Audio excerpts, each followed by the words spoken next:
Hello, આજે આપણે અહીંયા વિશ્વ હેપેટાઇટિસ દિવસ જે 28 જુલાઈના રોજ દુનિયામાં મનાવવામાં આવે છે ગ્લોબલી. તો એની વડે અમદાવાદની સુપ્રસિદ્ધ હોસ્પિટલ નોબલ ગેસ્ટ હોસ્પિટલ દ્વારા આયોજિત હેપેટાઇટિસ વિશે આજે આપણે પરિસંવાદનું આયોજન કર્યું છે. બરાબર, તો હું સ્ટેજ પર ઇન્વાઇટ કરીશ doctor હરવાનીજી please.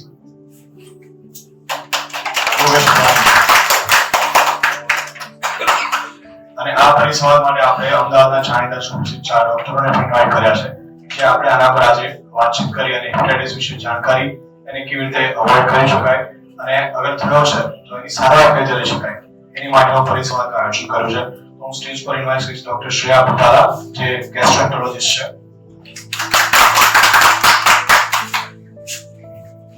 Doctor Anand Patel જે ગેસ્ટ્રો સર્જન છે, Dr. Priyanka Kapadia, PNB Medicine, and Dr. Prameshwar Vajracharyaji, JMBBS. Welcome, sir.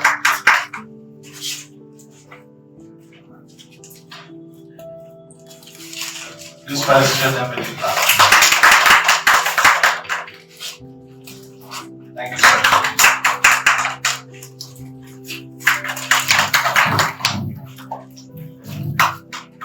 Thank you. Stage 2. Good morning. Thank you, Aap Saurav. Thank you, Mavis team, all doctors and media persons for coming here.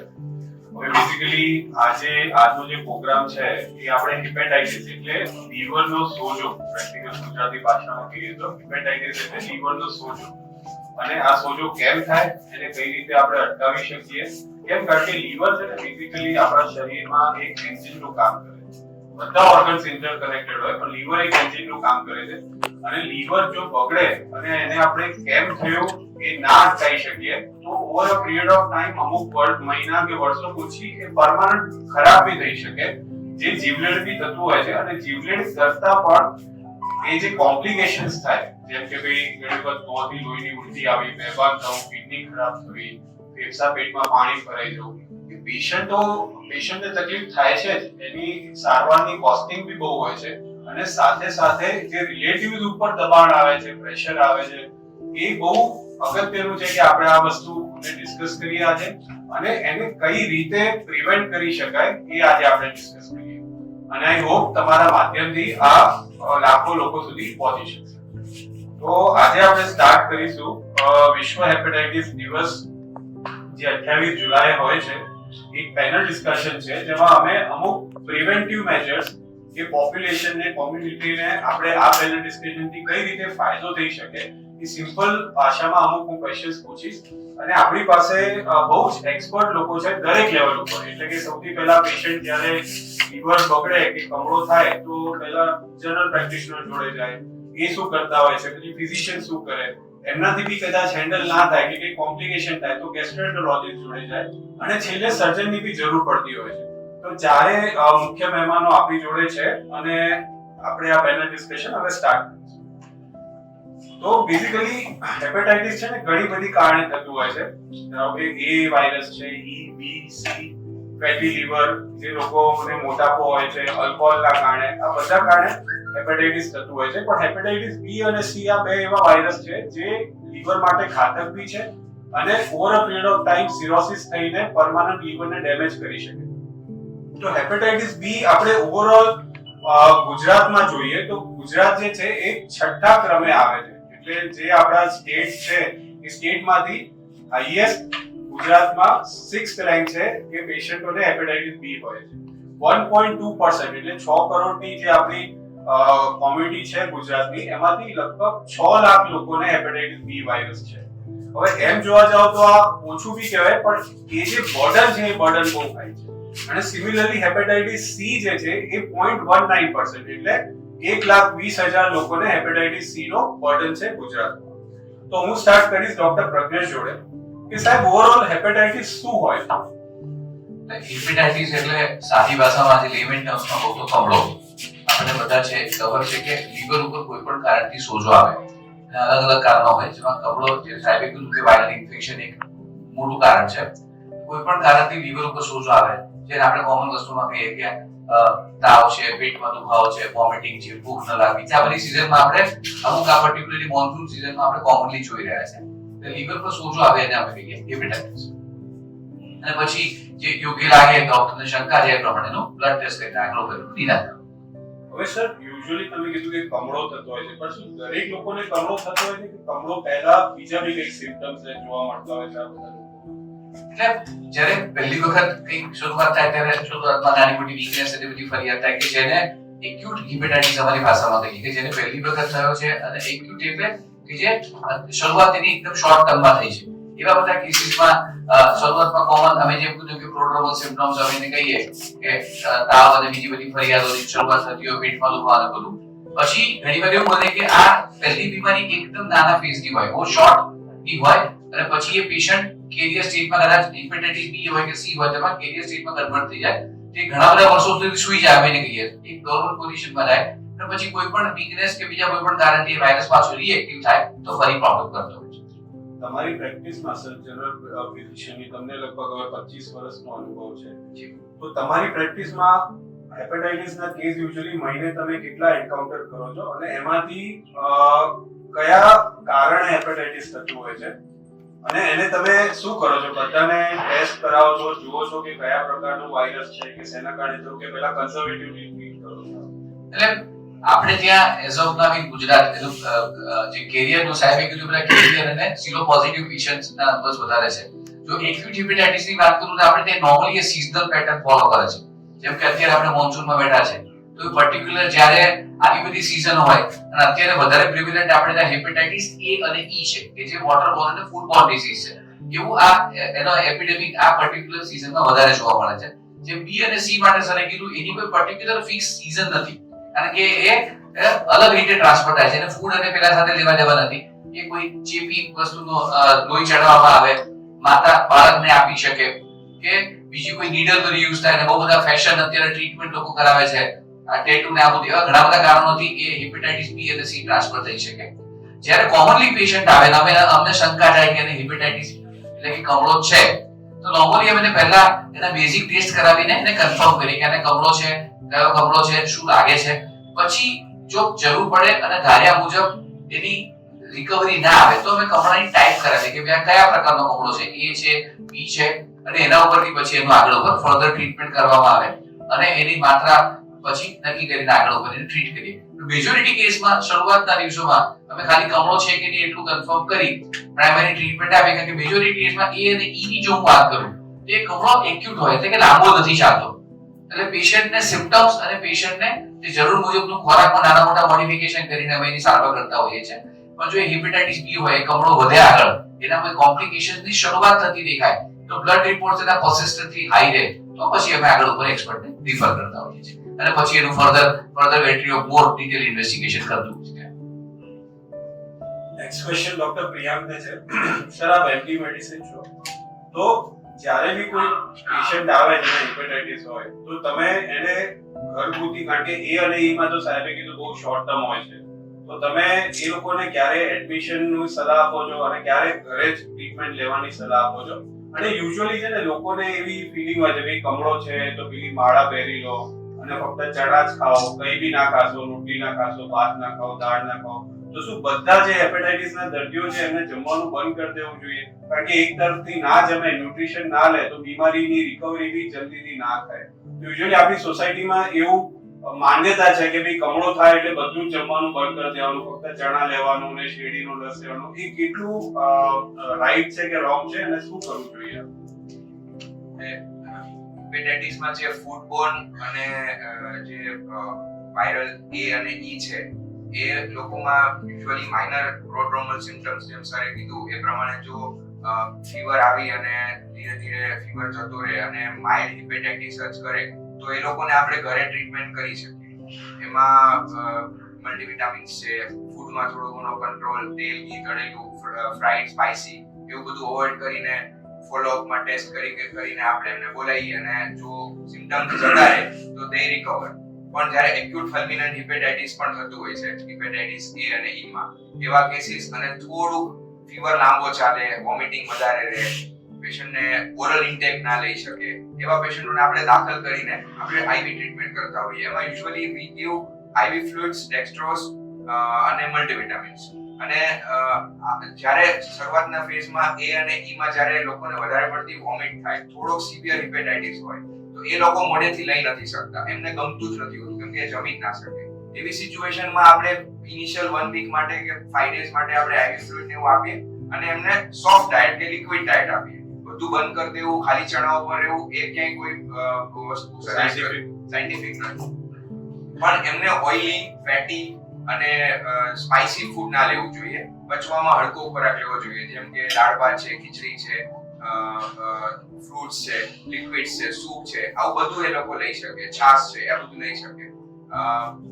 પછી વાત કરીએ તો જે hepatitis બી અને C virus છે જે blood Born છે અને જે ક્રોનિક સ્ટેજમાં જતા હોય છે, એવા પેશન્ટોમાં જ્યારે કોમ્પ્લિકેશન્સ થાય, જેમ કે એમને બિલિરુબિન એકદમ વધી જાય, સિરોસિસ તરફ જાય, અથવા તો એમને હિપેટિક એન્કેફેલોપેથી થાય, તો આપણે એમને એડમિટ કરીને એમની ટ્રીટમેન્ટ કરતા હોઈએ. અને જેની એન્ટીવાયરલ દવાઓ અવેલેબલ છે, જેમ કે હેપેટાઇટિસ બી માં અને હેપેટાઇટિસ સી માં બંનેમાં હવે એન્ટીવાયરલ ટ્રીટમેન્ટ અવેલેબલ છે. એવા પેશન્ટને પછી અમે હાયર સ્પેશિયાલિટી એટલે ગેસ્ટ્રોએન્ટરોલોજિસ્ટને રેફર કરીને એની ટ્રીટમેન્ટ કરાવતા હોઈએ છીએ. એટલે એડમિટ કરવાનો પ્રોટોકોલ એવો છે કે જો પેશન્ટ ઓરલ ઇન્ટેક ના લઈ શકે અથવા પેશન્ટને વોમિટિંગ પરસિસ્ટન્ટ છે અથવા એનો કમળો પરસિસ્ટન્ટ વધતો જાય તો આપણે એમને તુરંત એડમિટ કરીને આગળ ટ્રીટમેન્ટ કરવી જોઈએ. પ્રજ્ઞેશભાઈ, આપણા ઓપીડીમાં ઘણી વખત પેશન્ટો આવતા હોય, જેમના સગા એવું કે થોડી બી બીમારી લાંબી ચાલે તો સગા એવું કે કમળો ઉતારી આવી, એનો શું કન્સેપ્ટ છે? એટલે કોઈ પણ સાદી વસ્તુ કે તમે કોઈ પણ દોરો તમારા હાથમાં બાંધો અને 15 દિવસ મૂકી રાખો તો ધીમે ધીમે એના ટાંકણા ઢીલા પડવાના છે. એટલે એક એવી લોકવાયકાઓ ચાલે છે કે કમળો મંત્રાવો પડે, પેલી પડીકી ને ફાકી આવે. ઓન ધ કોન્ટ્રરી એ બહુ જ ડેન્જરસ છે, કારણ કે આપણને ખબર નથી કે એની અંદર શું આવે છે. અને કમળો જેમ અમે જે વિચારીએ કે એ અને ઈ હોય તે સેલ્ફ લિમિટિંગ કન્ડિશન છે. કમળામાં ડોક્ટર દર્દીને સ્મૂથ રિકવરીમાં ખાલી મદદ કરે છે. એવી કોઈ સ્પેસિફિક દવા એ અને ઈ માં નથી આપતા કે કમળો મટી જાય, એને સમય આપવો પડે. પણ કમળામાં કેવું છે કે કમળો અઠવાડિયાઓમાં ચાલે. લોકોને પેલી દિવસોની ટેવ પડી ગઈ છે. અમે એવું કહીએ કમળો આવે એટલે કમળો અઠવાડિયામાં ચાલશે, 3 વીક, 4 વીક, 6 વીક, જેવી તમારા શરીરની રિકવરીની કેપેસિટી. એટલે એને કારણે લોકોની ધીરજ નથી રહેતી. લોકો આ બધા અલગ અલગ જે લોકવાયકાઓ પ્રમાણે નુસ્ખા કરતા હોય છે. બારા પહેરો તો અમને વાંધો નથી, પણ તે મહેરબાની કરીને કોઈ પડીકી કે ફાકી એવો ઉપયોગ સ્ટ્રોંગ પણે ન જ કરવો જોઈએ, એવી અમે ચોક્કસ સલાહ આપીશું. કારણ કે સર એવું બી જોવા મળ્યું છે કે આ પડીકીઓથી પણ લીવર આગળ બધું બગડતું હોય.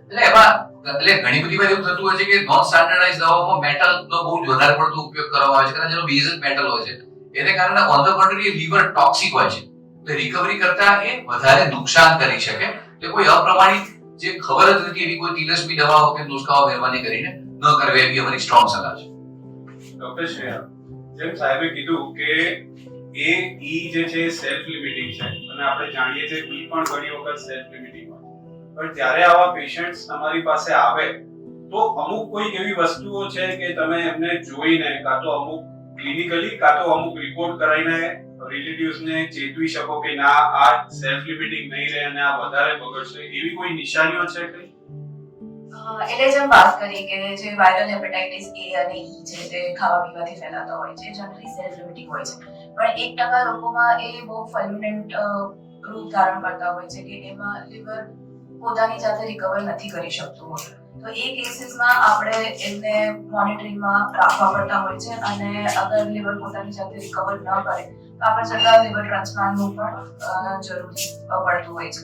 એટલે આપણે અમુક બ્લડ ટેસ્ટ કરાવતા હોઈએ છીએ, જેમ કે આઈએનઆર છે, જે પેશન્ટમાં લોહી કેટલું ગંઠાવાની જે ક્ષમતા છે એનું ધરાવતું હોય છે. એ લીવર મેઇન ક્લોટિંગ ફેક્ટર હોય છે જે લીવર પ્રોડ્યુસ કરતા હોય છે.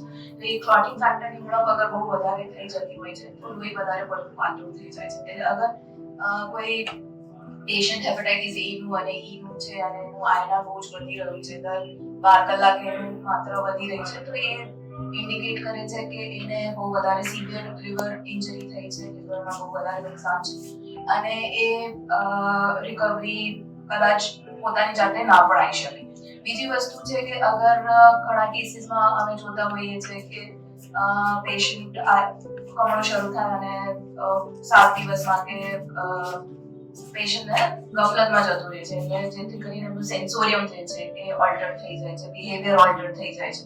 તો એવા બધા કેસીસમાં એ ઇન્ડિકેટ કરે છે કે લીવર પોતાની જાતે રિકવરી ઓછી કરી રહ્યું છે, અને એ કેસીસમાં આપણે વધારે સાવધાન રહેવું જોઈએ. કોઈ લીવર ટ્રાન્સપ્લાન્ટ ફેસિલિટીમાં પણ આપણે એમને શિફ્ટ કરવાની જરૂર પડતી હોય છે. ડોક્ટર શ્રેયા, આવું ઘણી વખત આપણે જોઈએ છે કે રિલેટિવ્સ આવે અને એ ફક્ત એક જ વસ્તુ પર કોન્સન્ટ્રેટ કરે કે આંખમાં પીડા ઓછી નથી. સ્વાભાવિક છે, બિલિરુબિનના લેવલ ઉપર જ કોન્સન્ટ્રેટ કરે. તો આ બિલિરુબિન ખરેખર એટલું જરૂરી છે કે તરત ઓછું થવું જોઈએ કે બીજી બી વસ્તુઓ આપણને રિકવરી માટે સંદેહ આપી શકે કે ના પેશન્ટ રિકવર થઈ ગયું છે? એટલે કમળામાં જ્યારે વાયરલ હેપેટાઇટિસ થાય ત્યારે ઇનિશિયલ ફેઝમાં જે છે કે એન્ઝાઇમ લેવલ્સ વધે, અમારી ભાષામાં જે કહેવાય SGOT છે એ એન્ઝાઇમ લેવલ વધવાનું ચાલુ થાય. પછી જે સેકન્ડ વીકમાં છે ત્યારે કમળો વધવાનું ચાલુ થાય અને એન્ઝાઇમ લેવલ્સ ઓછા થતા હોય છે. કમળો ધીરે ધીરે વધે સેકન્ડ વીકમાં, અને એને ઉતરવા માટે જેમ વાત થઈ અઠવાડિયામાં સરે કીધું એ અઠવાડિયા લાગે. એટલે મેઇન જે છે વસ્તુ આપણે પેશન્ટ કાઉન્સેલિંગની બહુ જરૂર છે. બીજી વસ્તુ છે, અમુક વખતે વાયરલ હેપેટાઇટિસ એ માં અને ઈ માં કોઈક 5 થી 10% લોકોમાં કમળો બહુ વધારે પડતો પ્રોલોંગ થતો હોય છે, જેને અમારી ભાષામાં કોલિસ્ટેટિક ફેઝ કહેવામાં આવે છે, કે એન્ઝાઇમ લેવલ્સ ને બધું ઓછું થઈ જાય છે પણ કમળો છતાંય વધતો જાય છે અને શરીરમાં લોકોને ખંજવાળ ને બધું ચાલુ થતું હોય છે. તો એમાં ઘણી વખતે દવાઓ આપી કે જે પ્લાઝ્મા એક્સચેન્જ વગેરે કરાવીને અને એ આપણે ઓછું કરી શકીએ છીએ. ખંજવાળ માટેની દવાઓને બધું આપવાની જરૂર પડે છે. એટલે બિલિરુબિન અગર 3-4 અઠવાડિયા પછી પણ જો વધતું હોય અને જેમ કે 25 કે 30 ઉપર થઈ ગયું હોય તો આપણે કોલિસ્ટેટિક ફેઝ માટે વિચારી શકીએ છીએ કે આ કમળો જે છે કોલિસ્ટેટિક ફેઝમાં ગયો છે. ઘણી વખત વાયરલ હેપેટાઇટિસ એ માં પર્ટિક્યુલરલી એ પણ જોવા મળ્યું છે કે ઓટોઇમ્યુન ડિઝીઝ પણ, ઓટોઇમ્યુન હેપેટાઇટિસ પણ થઈ શકે છે, કે આપણી જો પ્રતિકારક શક્તિ આપણા લીવરને નુકસાન કરતી હોય છે. એટલે એ કન્ડિશનમાં પછી આપણે અલગ પ્રકારની દવાઓને એ આપવું પડે છે, જેથી કરીને કમળો રિઝોલ્વ થઈ જાય. પોતાની જાતે જનરલી રિઝોલ્વ ઘણી વખત પછી નથી થતું હોતું. યુઝ્યુઅલી આપણે અત્યારે બી જોયું કે બધા લોકો છે એમને એવી નોલેજ છે કે હેપેટાઇટિસ એટલે બી થી સી થી કાં તો એ અને ઈ થી થાય. આના સિવાય બીજા કોઈ અગત્યના કારણો જે ખરેખર અલાર્મિંગ છે ભવિષ્ય માટે? જેમ કે હવે એવું બી આવી રહ્યું છે, અમુક ડેટા કહી રહ્યા છે કે મોટાપાથી પણ લીવર બગડે છે, એનાથી બી હેપેટાઇટિસ છે. એના માટે શું આપ કહી શકશો? એટલે કારણોમાં જોઈએ તો વાયરલ હેપેટાઇટિસ થયો તો 4 મુખ્ય કારણો છે વાયરલ હેપેટાઇટિસના. બીજું એક કેટેગરી છે કે આપણને જેને બધાને ખબર છે કે આલ્કોહોલથી લીવર ખરાબ થાય છે, જે આલ્કોહોલિક હેપેટાઇટિસ છે. એટલે તમે અગર આલ્કોહોલનું 40 થી 50 ગ્રામ આલ્કોહોલ ડેલી સેવન કરો 5 થી 10 વર્ષ સુધી, તો પછી એ આલ્કોહોલિક લીવર ડિઝીઝ થતું હોય છે. હવે આજકાલ મોટા પ્રમાણમાં જોવા મળતા કેસીસમાં non alcoholic fatty liver disease, એટલે કે જે આલ્કોહોલ નથી લેતા પણ એમાં મોટાપા, ડાયાબિટીસ અને એના લીધે લીવરમાં ચરબીનો જમા થઈ અને લીવર લાંબા ગાળે ખરાબ થઈ જતું હોય છે. આજકાલ આપણે જોવા જઈએ તો ઓલમોસ્ટ 25% લોકોની ડેટા પ્રમાણે 25% લોકોને ફેટી લીવર ડિઝીઝ જોવા મળે છે. એટલે ગમે તેની સોનોગ્રાફી કરાવશો 25% લોકોને તમને ફેટી લીવર મળશે. હવે ફેટી લીવરમાં 10% લોકોને હેપેટાઇટિસ એટલે કે સાધારણ સોજો લીવરમાં ચાલુ થતો હોય છે, અને આગળ જતા ભવિષ્યમાં 5 થી 10 વર્ષ પછી એમાં સિરોસિસના ચેન્જીસ અને પછી આગળ જતા જેમ વાત કરીએ લોહીની ઉલટી, પેટમાં પાણી ભરાવાની બધા તકલીફ જોવા મળતી હોય છે. એટલે અગર આજે કોઈ 20 થી 40 વર્ષના માણસને ફેટી લીવર છે તો આગળ એ જ્યારે 60 વર્ષનો માણસ થશે ત્યારે એમાં સિરોસિસના કેસીસ બહુ વધારે જોવા મળે છે. અને એ પોપ્યુલેશનની વાત કરીએ તો અગર આપણું પોપ્યુલેશન છે, ગુજરાતની જ વાત કરીએ 6 કરોડ પોપ્યુલેશન, તો એમાં 1.5 કરોડમાં અગર ફેટી લીવર ડિઝીઝ જોવા મળતું હોય છે તો એમાંથી આગળ જતા 10 થી 15% ને સિરોસિસ, એટલે આજથી ભવિષ્યમાં 15 થી 20 વર્ષ પછી સિરોસિસ ને એ બધી વસ્તુ જોવા મળી શકે છે.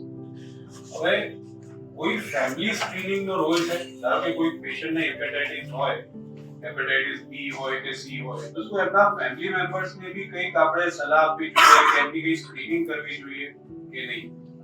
એટલે આપણે વાત કરીએ તો હેપેટાઇટિસ બી માં જેમ ટ્રાન્સમિશન વિશે વાત કરીએ તો ટ્રાન્સમિશન એ મેજર ટ્રાન્સમિશન એક બ્લડ પ્રોડક્ટ્સથી થતો હોય છે. બીજું છે કે ઇન્જેક્શન્સ છે, ટેબ્લેટથી થતો હોય છે. તો ઇમ્પોર્ટન્ટ બીજું સેક્સ્યુઅલ ટ્રાન્સમિશન છે, અને મા બાપથી બાળકોને એ ટ્રાન્સમિટ થતો હોય છે. ઇન્ડિયામાં બીજી એક વસ્તુ પણ જોવા મળી છે કે હોરિઝોન્ટલ ટ્રાન્સમિશન. એટલે હોરિઝોન્ટલ એટલે 5 વર્ષથી નાના બાળકોમાં કોઈ ઘરનું ઇન્ફેક્ટેડ વ્યક્તિ હોય તો એનાથી ચેપ લાગી શકતું હોય છે. એ ઓલમોસ્ટ 20 થી 30% લોકોમાં હોરિઝોન્ટલ ટ્રાન્સમિશન જોવા મળે છે, જે ઇન્ડિયામાં બહુ જ વધારે છે. એટલે ફેમિલીના જેટલા પણ મેમ્બર્સ છે એ બધાનું એકવાર કોઈ અગર હેપેટાઇટિસ બી નું પેશન્ટ છે તો ફેમિલીના જેટલા પણ મેમ્બર્સ છે એમનું બધાનું કરાવવું જોઈએ હેપેટાઇટિસ બી ટેસ્ટિંગ. અને પર્ટિક્યુલરલી એમના સેક્સ્યુઅલ પાર્ટનર્સનું, એમના જે બાળકો છે એમનું અને મા બાપ એમનું તો એટલીસ્ટ કરાવવું જોઈએ. અને સ્ટડી પ્રમાણે એ પણ જોવા મળ્યું છે કે ઓલમોસ્ટ અગર કોઈ એક માણસને હેપેટાઇટિસ બી છે પરિવારમાં તો એમાં 60% કેસીસમાં કોઈ બીજું એક વ્યક્તિ આખા પરિવારમાં પોઝિટિવ જોવા મળે છે. અને હેપેટાઇટિસ બી ની વેક્સિન એટલી ઇફેક્ટિવ છે કે 99 to 100% રિઝલ્ટ ઓરિએન્ટેડ છે. એટલે વેક્સિન લઈ લીધી તો ઘરે પછી બીજા કોઈને નહીં થાય. નેક્સ્ટ ક્વેશ્ચન ડોક્ટર પ્રિયાંક છે. આપણા હેપેટાઇટિસ ની પ્રિવેન્શન માટે આપણે જો A, E, B, C છે તો કયા કયા પ્રકારની હેપેટાઇટિસ ની વેક્સિન અવેલેબલ છે જે આપણે ફેમિલી મેમ્બર્સ ને આપીને કાં તો પછી જે હોસ્પિટલના સ્ટાફ ને આપીને એમને ભવિષ્યમાં હેપેટાઇટિસ અટકાવી શકીએ? જે બ્લડ થી ફેલાતો રોગ છે હેપેટાઇટિસ બી, એની તો તમે કીધું એ પ્રમાણે વેક્સિન અવેલેબલ છે અને વર્ષોથી અવેલેબલ છે. અને એ 90 to 99% પ્રોટેક્શન આપે છે. એનો જે સિમ્પલ ફોર્મ્યુલા છે 016, એટલે એક આજે લીધી તો એક મહિના પછી અને એક 6 મહિના પછી. 3 વેક્સિન કોઈ પણ વ્યક્તિ લે તો એને 100% જેવું પ્રોટેક્શન મળી જાય. આપણા ઇમ્યુનાઇઝેશન શેડ્યુલમાં નવજાત બાળકોને આપણે ઇમિડિયેટલી આફ્ટર બર્થ આપણે આપતા હોઈએ છીએ 016 પ્રમાણે. એટલે 6 મહિનાના બાળકોમાં ઇમ્યુનિટી 100% હેપેટાઇટિસ બી ની આવી જતી હોય છે. હેપેટાઇટિસ E અને A કે જે ફૂડબોર્ન ડિઝીઝ છે એમાં હજી હેપેટાઇટિસ A ની વેક્સિન અવેલેબલ છે અને હેપેટાઇટિસ E ની વેક્સિન હજી એ લોકો ટ્રાયલ બેઝ ઉપર ચાલુ છે અને કદાચ એવું બનશે કે 1-2 વર્ષમાં આવી જશે. એટલે હેપેટાઇટિસ A પણ મેં જોયું છે પ્રમાણે અત્યારે યુનિવર્સલ ઇમ્યુનાઇઝેશન પ્રોગ્રામમાં બચ્ચાઓને આપવાનું શરૂઆત પણ કરી. આપણે જોઈએ તો આ તો સેક્સ્યુઅલી ટ્રાન્સમિટ નથી થતું, ખાવા પીવાથી થાય છે. તો આ વેક્સિન ખરેખર જરૂરી છે, એનું ઇમ્પોર્ટન્સ શું છે હેપેટાઇટિસ એ વેક્સિન? અને આપણે જો કે સેલ્ફ લિમિટિંગ જ હોય છે તો કેમ આપવી જોઈએ? Anybody can answer. Priyank share with એટલે હેપેટાઇટિસ A નું મુખ્ય કારણ તો જેમ કીધું કે ખાવા પીવાથી ફેલાય છે, પણ જેમ હોમોસેક્સ્યુઅલ લોકો છે એમાં ઘણી વખત સેક્સ્યુઅલ ટ્રાન્સમિશન પણ હેપેટાઇટિસ A નું જોવા મળે છે. અને જે હાઉસહોલ્ડ કોન્ટેક્ટ છે, જ્યારે કે વાવડ થયો એપિડેમિકમાં ત્યારે ઘરમાં કોઈ માણસને એક હેપેટાઇટિસ A થયું હોય તો એક હેપેટાઇટિસ બીજા ઘરમાં પણ એ ફેલાઈ શકે છે, કારણ કે બીકોઝ ઓફ ક્લોઝ પ્રોક્સિમિટી. એટલે હેપેટાઇટિસ A વેક્સિન અત્યારે બધા બાળકોને એડોલેસન્ટને આપવું જોઈએ. એ સિવાય અગર કોઈને લિવરની કન્ડિશન છે, સિરોસિસ છે તો એમને લેવું જોઈએ. અને જ્યારે એપિડેમિક થતું હોય ત્યારે કોઈ પણ હાઉસહોલ્ડ કોન્ટેક્ટને અગર તમને હેપેટાઇટિસ A કોઈને પણ ફેમિલીમાં થયું હોય તો તમને ના થાય એના માટે 2 વીકની અંદર એ હેપેટાઇટિસ A વેક્સિન રેકમેન્ડેડ છે. એટલે જેથી કરીને તમને હેપેટાઇટિસ A પ્રિવેન્ટ થઈ શકે. અને બીજી વસ્તુ, ઇકોનોમિકલ ઇમ્પેક્ટ બહુ મોટો છે. આજે કોઈને 3 વીક 4 વીક 5 વીક તમે ઘરે બેસાડી દો, ભાઈ તારે કામ નથી કરવાનું, કારણ કે આરામ કપડા બહુ જરૂરી છે. તો એ ઇકોનોમિક પ્રોડક્ટિવિટી કોઈ પણ યંગ એજ ના વ્યક્તિને, અત્યારે બધા એક્ઝિક્યુટિવ લાઈફ વાળા લોકો છે, એ કીપ ઓન મૂવિંગ, એક ઇન્ડિયામાં અહીંયા જશે, અહીંયા કામ કરશે, અહીંયા કામ કરશે.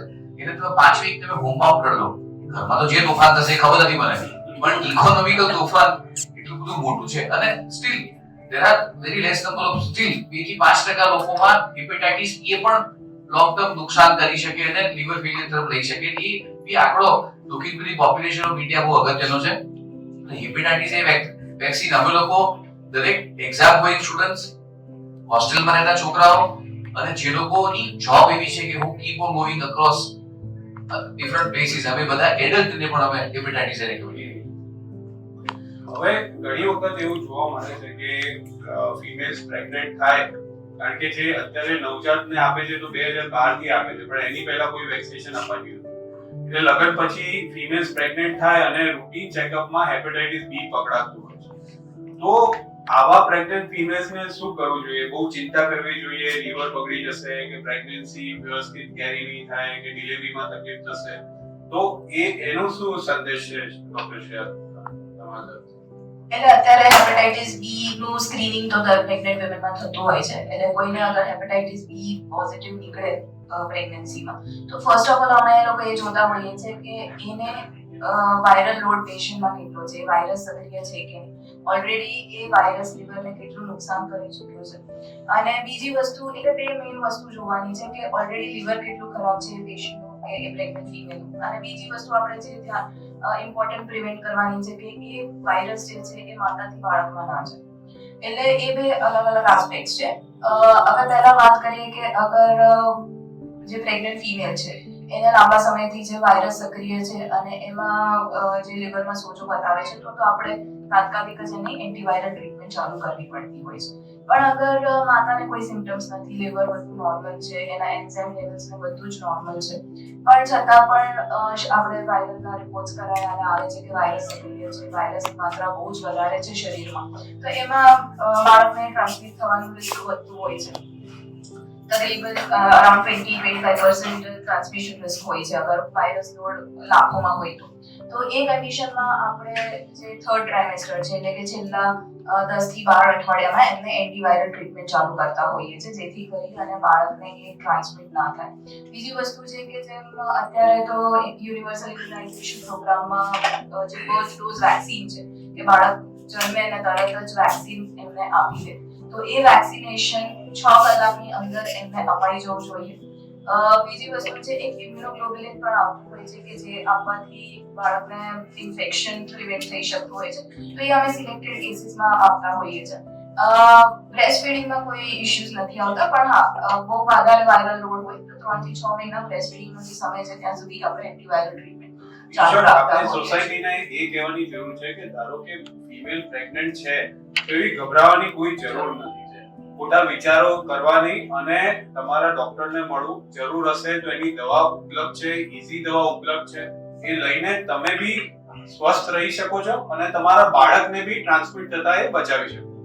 હવે ઘણી વખત ડોક્ટર શ્રી એવું બી આવતું હોય છે કે ભાઈ છોકરો છે, યંગ છોકરો છે, આયો હેપેટાઇટિસ બી પોઝિટિવ છે કે યંગ ફિમેલ છે અને પૂછતા હોય કે ભાઈ અમારે આ વાયરસ જોડે લગ્ન કરવા કે ના કરવા, અને લગ્ન કરીશું તો પાર્ટનરને થશે કે નહીં થાય, કે બાળકોમાં ફેલાશે કે નહીં થાય, અને ધારો કે લગ્ન કર્યા પછી મારું લીવર પરમાનન્ટ બગડી ગયું, સિરોસિસ થઈ ગયું અને મારું બાળક નાનું હશે તો કોણ ધ્યાન આપશે, હું કદાચ ના બચું તો કોણ ધ્યાન આપશે એને, તો એના માટે શું સલાહ છે, શું કરવું જોઈએ? એટલે અગર આપણે જેમ વાત થઈ કે આપણે લગ્ન વિશેનો પ્રશ્ન છે તો ઓબ્વિયસલી હવે એવું તકલીફ નથી કે લગ્ન કરી શકે છે માણસ, પણ સામેવાળા પાર્ટનરને જાણ કરવી બહુ જરૂરી છે. બીજી વસ્તુ છે કે સામેવાળા જે પાર્ટનર છે એનું હેપેટાઇટિસ બી વેક્સિનેશન એમને 3 ડોઝ મુકાવીને એનું વેક્સિનેશન સ્ટેટસ, એ વેક્સિન ઇફેક્ટિવ છે કે નહીં એકવાર ચેક કરી અને પછી કરવું જોઈએ, કારણ કે સેક્સ્યુઅલ રિલેશન્સની જેમ વાત કરી કે હેપેટાઇટિસ બી ફેલાતો હોય છે, એટલે વાયરસનો લોડ અગર વધારે હોય તો ઓબ્વિયસલી સામેવાળા વ્યક્તિને થઈ શકે, પણ વેક્સિનેશનથી પ્રિવેન્ટ કરી શકાય છે. એટલે એમાં ચિંતા કરવા જેવું કશું નથી કે આપણે મેનેજ કરી શકીએ કે ના કરી શકીએ, એ કરી શકાય. પણ તમારું લીવરની પરિસ્થિતિ ઇનિશિયલી કેવી છે? હવે તમને નાનપણના અમુક વખતે નાનપણના સ્ટેજમાં પણ અમે એવા કેસીસ જોતા હોઈએ છીએ કે જેમાં ઓલરેડી લોકોને લીવર કેન્સર એની તકલીફ થઈ ગઈ હોય કે ઓલરેડી લીવર ડેમેજ થઈ ગયું હોય, પેટમાં પાણી ભરવાનું ચાલુ થઈ ગયું હોય. એવા ડીકમ્પન્સેટેડ સિરોસિસમાં ઓબ્વિયસલી જ્યારે તમારું પેટમાં પાણી ભરાતું હોય કે લોહીની ઉલટી થતી હોય, એવા બધા કેસીસમાં તમારું જ્યારે સર્વાઈવલ જ 2 થી 3 વર્ષ છે વિધાઉટ લીવર ટ્રાન્સપ્લાન્ટેશન, ત્યારે ઓબ્વિયસલી તમે લાઈક આગળ લોંગ ટર્મ માટે વિચારી ના શકો.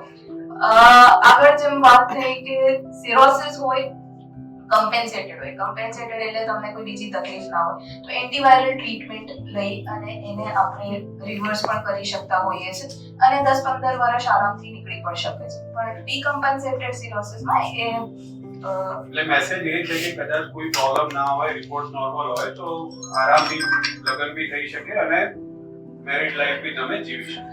તો હવે ડોક્ટર પ્રિયાંક અને ડોક્ટર શ્રેયાને ક્વેશ્ચન છે કે આ હેપેટાઇટિસ બી અને સી યુઝ્યુઅલી બહુ સાયલેન્ટ ડિઝીઝ છે, બરોબર? આપણે જોઈએ કે પેશન્ટ અડધું પડતું રહે, ઘણી ટાઈમ તો ખબર બી ના હોય, દાંતની ટ્રીટમેન્ટ માટે ગયો રિપોર્ટ કરાયો તો હેપેટાઇટિસ બી આવે અને પછી એને ખબર પડે. તો આ કેમ જાણવું, પહેલા ડાયગ્નોસિસ થાય કેમ જરૂરી છે અને આના લોંગ ટર્મ કોમ્પ્લિકેશન્સ? હેપેટાઇટિસ બી કેરિયર સ્ટેજમાં જો પકડાય અને એનું આપણે વાયરલ લોડ ને બધા ટેસ્ટ રૂટીન કરાવી લઈએ અને જો એ અત્યારે એસિમ્પ્ટોમેટિક ફેઝમાં હોય તો એનું મોનિટરિંગ આપણે એમને શીખવાડી શકીએ કે તમારે 6 મહિને વર્ષે તમારે અમુક ટેસ્ટ કરાવી અને ગેસ્ટ્રો ડોક્ટર કે એમને મળી જવાનું. એટલે એના કારણે જે ભવિષ્યમાં એની કોમ્પ્લિકેશન્સ થતી હોય છે, cirrhosis, liver cancer, portal hypertension અને ઘણી વખત લીવર ખરાબ થવાને કારણે દર્દી ખૂબ જ સિરિયસ થઈ જતા હોય છે. એટલે લોંગ ટર્મમાં આ બધી કોમ્પ્લિકેશન્સને પ્રિવેન્ટ કરવા માટે થઈને આપણે જો અર્લી ડાયગ્નોસિસ કરીએ તો એની અર્લી ટ્રીટમેન્ટ ચાલુ થઈ શકે અને કોમ્પ્લિકેશન પ્રિવેન્ટ થઈ શકે. બાકી જે એની કોમ્પ્લિકેશન્સ છે એના વિશે આઈ થિંક શ્રેયાબેન.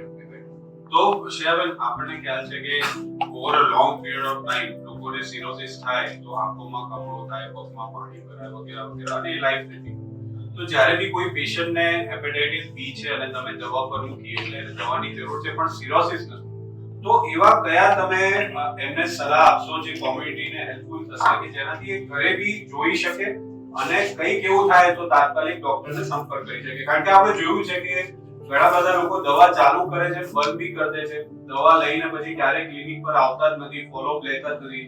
તો એવા કયા ચિહ્નો છે જે આપણે કોમ્યુનિટીને કહી શકીએ જેનાથી એ લોકો ઘરે બી જોઈ શકે આ વસ્તુ, અને જો કંઈક એવા ચિહ્નો દેખાય તો ગેસ્ટ્રોને કે ફિઝિશિયનને તરત સંપર્ક કરી શકે? સો જેમ વાત કરી કે હેપેટાઇટિસ બી જ્યારે શરીરમાં લાંબા સમય સુધી રહે અને સક્રિય રહે તો 15 થી 20% લોકોને સિરોસિસ આગળ જતા 15 થી 20 વર્ષ પછી થઈ શકે છે અને એમાં આગળ જતા લીવર કેન્સર પણ થઈ શકે છે.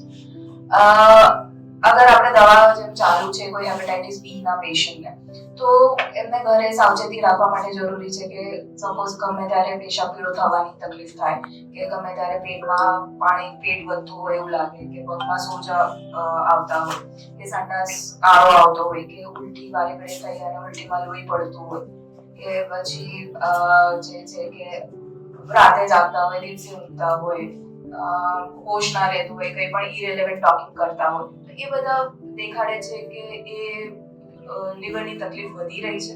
તો એમાં આપણે તાત્કાલિક ડોક્ટરની સલાહ લેવી જોઈએ. તો ડોક્ટર આનંદ, આપ જીઆઈ સર્જન છો. એઝ અ સર્જન જ્યારે બી આપ સર્જરી કરો તો કોઈ પેશન્ટનું હેપેટાઇટિસ બી અને સી સ્ટેટસ હોય તો એ તમારા માટે કેમ ઇમ્પોર્ટન્ટ છે અને એના માટે તમે શું કરતા હો છો? એટલે એ ધારો કે કોઈને હેપેટાઇટિસ બી આવ્યું કે સી છે તો તમે સર્જરી યુઝ્યુઅલી જેમ રૂટીન કરતા હોય એમ કરતા હો છો કે શું સલાહ આપતા હો છો સગાને? કઈ રીતે એને મેનેજ કરતા હો? સૌપ્રથમ આપણે જાણવાની જરૂર છે કે બી અને સી જે હેપેટાઇટિસ વાયરસ છે, આ એ કેટેગરીનો વાયરસ છે કે જે બ્લડ બોર્ન છે, એટલે બ્લડ થી ફેલાય છે. સલાઇવા અને પેશન્ટના જે બોડી સિક્રેશન હોય એનાથી આ ફેલાતો વાયરસ છે.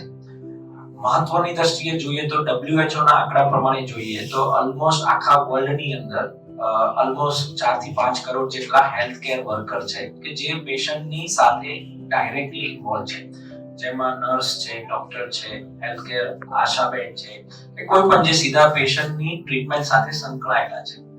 અરાઉન્ડ 30 લાખ જેટલા લોકો પર યર શાર્પ ઓબ્જેક્ટ ઇન્જરી એટલે કે જે નીડલ થી કે સ્કાલ્પેલ થી કે જેની અંદર ડોક્ટર પણ જે બ્લડ સાથે સંકળાયેલા છે એમની ઇન્જરી થતી હોય છે અને એમાંથી દર 400 માંથી એક હેલ્થકેર વર્કરને હેપેટાઇટિસ બી અને સી થાય છે. તમે જોઈ શકો કે દર વર્ષે કેટલા લોકો એક્સપોઝ થાય છે અને ડે બાય ડે હેલ્થકેર વર્કરની સંખ્યા વધતી જાય છે. તો એવા કેસીસમાં પ્રોફેશનલ હઝાર્ડ બનતો હોય છે અમારા માટે અને we have to do routine screening આ વાયરસ માટે. તો એક તો protection we have to take routine universal precautions. Second thing, ખુદ પેશન્ટ જેમ ડોક્ટર પ્રિયાંકે બતાવ્યું કે ઘણા પેશન્ટો કેરિયર સ્ટેજમાં હોય છે, એમને પણ નથી ખબર હોતી. અને આ એ બે એવા વાયરસ છે કે જે પ્રોગ્રેસિવલી લીવર સિરોસિસ કરે છે. આપ સૌ જાણો છો કે લીવરનું મેટાબોલિઝમ જેટલું હેલ્ધી હોય એટલું જ પેશન્ટની રિકવરી ફાસ્ટ હોય. આ બધા ઓપરેશન કર્યા પછી પેશન્ટની રિકવરીમાં પણ એટલું જ મહત્વનું છે. તો બે રીતે એનું મહત્વ છે. એક તો ખુદ ડોક્ટર પ્રોટેક્શન માટે, હેલ્થકેર વર્કરના પ્રોટેક્શન માટે, અને બીજું પેશન્ટની ખુદ રિકવરી માટે. જો અર્લી સ્ટેજમાં પકડાય તો વી ફર્સ્ટ લાઈક ટુ ટ્રીટ ધેમ. એમને પહેલા એન્ટીવાયરલ આપો, એમના લીવરને એટલા સક્ષમ બનાવો કે જે સર્જરી માટે જઈ શકે. તો બોથ વે, whether એમને કમ્પ્લેન હોય કે ના હોય, it is mandatory for us to evaluate serology status. હવે ઘણી વખત આવું બી લોકો કહેતા હોય છે કે ભાઈ સિરોસિસ થઈ ગયું એટલે બહુ લિમિટેડ ટાઈમ દવાઓથી હેલ્પ થતી હોય છે અને પછી ટ્રાન્સપ્લાન્ટની જરૂર પડતી જ હોય છે.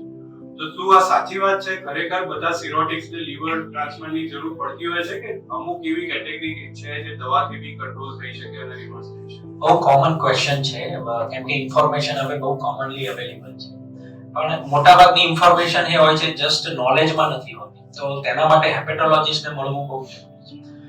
All patient doesn't require transplant. ઘણા એવા સ્ટેજીસ હોય છે કે જેના ઉપર તમે એને કંટ્રોલ કરી શકો છો, એને આગળ વધતું અટકાવી શકાય છે, જેને આપણે કમ્પન્સેટેડ કહીએ છીએ. સિરોસિસ છે પણ વિધાઉટ લીવર ટ્રાન્સપ્લાન્ટ એ પોતાની પૂરી જિંદગી વિતાવી શકે છે વિધાઉટ એની કોમ્પ્લિકેશન્સ. તો તેના માટે જેમ વાત કરી કે સ્ક્રીનિંગ કરાવવી બહુ જરૂરી છે. અર્લી સ્ટેજમાં જો ડિટેક્શન થાય અને એન્ટીવાયરલ ટ્રીટમેન્ટ ચાલુ કરવામાં આવે અને સર્ટેન પ્રિવેન્ટિવ એસ્પેક્ટ જેવી રીતે કે આલ્કોહોલ બંધ કરી નાખવામાં આવે, કોઈ એવું લીવર ઇન્સલ્ટ કરતું હોય જેમ ઓબેસ હોય તેનું વેટ રિડક્શન કરવામાં આવે, તો આ બધાથી પણ લીવરને સિરોસિસ આપણે કંટ્રોલ કરી શકીએ છીએ અને without transplant we can give them effective quality of life. જેમ આપણે અત્યારે ડિસ્કસ કર્યું કે હેપેટાઇટિસને કારણે લીવરના કેન્સર બી થતા હોય. હવે આનો ઇન્સિડન્સ કેટલો છે અને એને કઈ રીતે આપણે અટકાવી શકીએ એના માટે આ થોડુંક મેસેજ કોઈ પણ લીવર ઇન્સલ્ટ થતું હોય છે ત્યારે લીવરની કેપેસિટી હોય છે રીજનરેટ થવામાં, અને જ્યારે પર્ટિક્યુલરલી હેપેટાઇટિસ બી અને સી વાયરસની વાત કરીએ તો એમના કારણે ઇનડાયરેક્ટલી કે ડાયરેક્ટલી લીવર કેન્સર થતા હોય છે અરાઉન્ડ 2 to 4% પર 100 યર પેશન્ટ. એટલે દર 100 પેશન્ટમાંથી 2 થી 4% કેસીસમાં લીવર કેન્સર જોવા મળતું હોય છે. મોટાભાગના કેસીસની અંદર અનનોઈંગ હોય છે, એટલે કેરિયર સ્ટેટમાં હોય છે, પણ જો આપણને ખબર પડી જાય કે they are carrying this virus તો ફર્ધર એના ચાન્સીસ આપણે રિડ્યુસ કરી શકતા હોઈએ છીએ. લાસ્ટ ક્વેશ્ચન ડોક્ટર પ્રકાશ સરને કે આને આપણે પ્રિવેન્શન કઈ રીતે કરી શકાય? કોઈ બી હેપેટાઇટિસને તો કે આપણે જોયા ઘણા બધા કારણો છે, હવે એને પ્રિવેન્શન માટે શું કરવું તાકી આ વસ્તુ આવે જ નહીં? તો પહેલું તો હેપેટાઇટિસ એ અને ઈ ની વાત કરીએ જે ફૂડબોર્ન ડિસીઝ છે. બહુ પહેલા વર્ષો પહેલા તમે અમદાવાદ મ્યુનિસિપલ કોર્પોરેશનની ઝુંબેશ આવતી પેલી 1 રૂપિયાની પાણીપુરીને સાથે મફતમાં કમલાની લાણી, બહુ ફેમસ કેમ્પેન ઘણા બધા લોકોએ જોયું છે. અત્યારે બી આપણને ખબર જ છે કે people are found of eating outside. અને આ પર્ટિક્યુલરલી આ બધી સિઝનમાં ખાસ હાઇજીનનું ધ્યાન રાખો. જેની ફૂડબોર્ન ડિસીઝ છે એ અને ઈ તો આપણે રાઈટ વે પ્રોટેક્ટ કરી અને બચી શકીએ. બીજું બે હેપેટાઇટિસની આપણે વાત કરીએ, હેપેટાઇટિસ એ અને બી ની વેક્સિન અવેલેબલ છે. જે વેક્સિન અવેલેબલ હોય ઓબ્વિયસલી જે હાઈ રિસ્ક, એટલે અત્યારે તો આપણે looking to India and looking to Gujarat આપણે હાઈ રિસ્ક ઝોનમાં છીએ, તો જે બધા જ એલિજિબલ પોપ્યુલેશન હેપેટાઇટિસ એ અને બી ની વેક્સિન લેવી એનો જોઈએ. મતલબ સર એ ની વેક્સિન લઈને બધું ખવાય? પાણીપુરી આ તે હાઇજીન સ્ટેન્ડ પણ હવે ઘણી બધી વાર એવું કહીએ કે આ થોડુંક સારું ખાવાનું લાયસન્સ છે, લાયસન્સ લો તો તમે ગાડી સેફલી ચલાવી શકો, એટલે ભટકાવાના ચાન્સીસ ઓછા થઈ જાય. એટલે વેક્સિન હેપેટાઇટિસ બી ની vaccine is very effective. Hepatitis B પણ 100% નથી, એટલે ધ્યાન તો બાકી રાખવું જ પડે, પણ સ્ટીલ લેવી તો જોઈએ, એ બહુ અગત્યની વસ્તુ છે. આપણે સર જોતા હોઈએ છીએ કે આલ્કોહોલ હેપેટાઇટિસ જે હોય છે આપણે સગાને સમજાવીએ, દર્દીને સમજાવીએ, દર્દી બી કહી દેતો હોય છે સારું હવે હું આલ્કોહોલ નહીં, પણ તે છતાં અમે જોયું છે કે 90% ઓફ દર્દીઓ ફરીથી આલ્કોહોલ લઈને આવતા હોય. એમના માટે આપણે પ્રિવેન્શન માટે શું કરવું જોઈએ? એટલે એક આપણને ખબર છે કે બધાને જ ખબર છે કે ભાઈ જાતે સવે માનતા કોઈ નહીં કે દારૂ પીવાથી લીવરને નુકસાન થાય, પણ એવું આપણને ખબર છે કે જો કોમ્પ્રોમાઇઝ લીવર છે, ઓલરેડી લીવર પર કોઈ નાનો મોટો ઇશ્યુ કોમ્પ્રોમાઇઝ થયેલું છે, એની ઉપર કન્ટિન્યુઅસલી આલ્કોહોલનું સેવન કરવામાં આવે કે આલ્કોહોલ સેવન કરવાને કારણે લીવરને નુકસાન થયું છે અને એને કમળો થાય તો એના કોન્સિક્વન્સીસ વધારે ખરાબ આવતા હોય છે, એમાં કોમ્પ્લિકેશન રેટની બહુ શક્યતા હોય છે. આવા દર્દીઓને સર આપ સાયકોલોજિસ્ટને કે સાયકેટ્રિસ્ટને મળવાની સલાહ આપશો? કારણ કે આમાં માઇન્ડ ગેમ જ છે, જ્યાં સુધી તલબ ઓછી નહીં થાય ત્યાં સુધી. એટલે de addiction plays a very important role. ફેમિલીનું તો મને ખબર છે કે ઘરના કોઈ ગાંઠતું નથી, એટલે પ્રોફેશનલ સલાહ હંમેશા આવા કેસીસમાં 100% મદદ કરે. અને અમે તો ઘણી બધી વાર કહીએ કે ફ્રેન્ડ સર્કલ ચેન્જ કરી નાખો, કારણ કે આ પીયર ઇન્ફ્લુઅન્સ આમાં બહુ મોટો રોલ ભજવતો હોય છે. અને આપણે ત્યાં પેલું પાર્ટી કલ્ચર હવે બહુ વધી ગયું છે, અને આલ્કોહોલ એકલો નથી આવતો, એને કારણે એના રિલેટેડ બીજી ફૂડ હેબિટ્સ, બીજા સોશિયલ હેબિટ્સ અને બીજા ઘણી બધી ફિઝિકલ કન્ડિશન્સને પણ સાથે લઈને આવતો હોય છે. એટલે આ ઓવરઓલ સોશિયલ તરીકે આને ટ્રીટ કરવું છે, જેમાં કાઉન્સિલર્સ, ફેમિલી, ફ્રેન્ડ્સ બધાનો બહુ જ મોટો રોલ છે. તો થેન્ક યુ એસ્ટીમ પેનલિસ્ટ. આ સાથે આપણે આજનો પ્રોગ્રામ પૂરું કરીએ. થેન્ક યુ મીડિયા અને ટીમ જેમણે આ અરેન્જ કર્યું. Thank you so much.